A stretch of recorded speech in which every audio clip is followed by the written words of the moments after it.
Tuhan bersamamu. Inilah Injil suci menurut Lukas. Sekali peristiwa, Yesus bersabda kepada murid-muridnya, "Barang siapa mengakui aku di depan manusia, akan diakui pula oleh Anak Manusia di depan para malaikat Allah. Tetapi barang siapa menyangkal aku di depan manusia, ia akan disangkal pula di depan para malaikat Allah. Setiap orang yang mengatakan bahwa sesuatu melawan Anak Manusia, setiap orang yang mengatakan sesuatu melawan Anak Manusia, ia akan diampuni. Tetapi barang siapa menghujat Roh Kudus, tidak akan diampuni.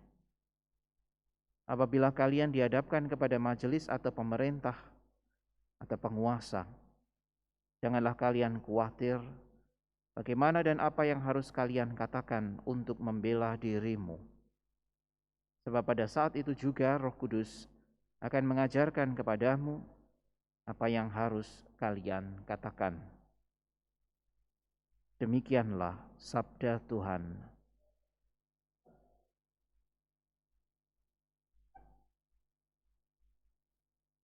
Saudara sekalian yang terkasih,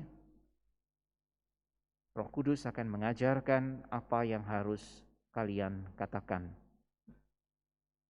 Sabda Yesus kepada para murid ini dengan jelas menunjukkan bahwa seorang murid memang memiliki panggilan, tugas, bahkan kewajiban untuk berani mewartakan pengalamannya tentang Allah. Tidak ada alasan bagi seorang murid untuk berdiam diri. Juga kalau mungkin merasa tidak bisa mengatakan apa-apa. Karena Roh Kudus sendirilah yang akan mengajarkan apa yang harus dikatakan. Roh Allah, Roh kebenaran, adalah roh yang memampukan seorang murid untuk bisa menjadi pewarta, untuk boleh membagikan pengalamannya tentang Allah, pengenalannya, dan bahkan kalau perlu pembelaan di hadapan siapapun yang melawan Allah. Karena itulah Roh Kudus menjadi salah satu karunia yang bagi seorang Kristiani mendatangkan kebaikan, mendatangkan banyak rahmat, sehingga boleh menjadikan seorang murid yang mau mengikuti Kristus akhirnya hidup dalam kepenuhan bersama dengan Allah. Saudara sekalian yang terkasih, karena pentingnya kehadiran Roh Kudus itulah, maka Yesus tadi juga mengatakan, kalau siapapun menghujat Roh Kudus, ia tidak akan diampuni.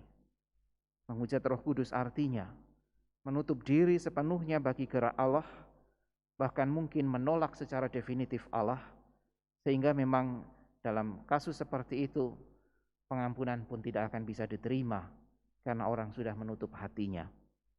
Mari saudara sekalian yang terkasih, dengan kerendahan hati kita senantiasa memohon bantuan Allah melalui Roh-Nya agar kita boleh dan semakin dimampukan untuk mendengarkan kehendak Allah, untuk meneliti diri kita dan senantiasa menyesuaikan gerak kita dengan gerak Allah yang memanggil kita, yang mengajak kita untuk hidup sesuai juga dengan apa yang dikehendakinya. Kehadiran Roh Kudus adalah bantuan yang amat berharga bagi kita, sebagaimana Yesus sendiri senantiasa tegaskan kepada para murid-Nya bahwa Roh Allah akan senantiasa dicurahkan bagi mereka kalau mereka juga memohonnya.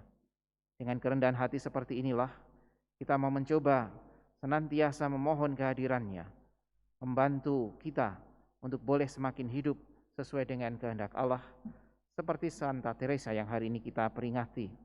Dalam segala kesulitan dan tantangan, ia mengandalkan kedekatannya dengan Allah.